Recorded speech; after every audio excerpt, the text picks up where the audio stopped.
অগাস্টের 5 তারিখে যে উত্তেজনা এবং যেই শক্তি নিয়ে যেই ঐক্যবদ্ধভাবে আমরা শত্রুর মোকাবেলা করেছি, আমাদের ছাত্র জনতা বুক পেতে দিয়েছিল, জীবন দিয়েছিল, সেই ঐক্যের কোথাও কোনো চির ধরে নাই, কোনো ফাটল ধরে নাই। সে কথাটা দুনিয়ার সামনে প্রকাশ করার জন্য এটা করেছি।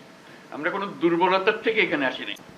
আমরা এখনো সেই জাতি, যেই জাতি এই 5ই আগস্ট থেকে আমরা যাত্রা করেছিলাম স্বৈরাচারী সরকারকে বিদায় দিয়ে, সেই জাতি এখনো সেই সজাগ আছে, সে মজবুত আছে। সে মজবুত জিনিসটা দুনিয়ার সামনে তুলে ধরা। তারা যেন মনে করছে যে এর মধ্যে ঠান্ডা হয়ে গেছে। ওটা ঠান্ডা আমরা হই নাই। আমরা সেই সতেজ। যখন আমরা দেখি পুলিশ বলে যে স্যার একটা মারি তো 4টা দাঁড়ায় যায়, এখনো 4টা না 40টা দাঁড়াবে এবার।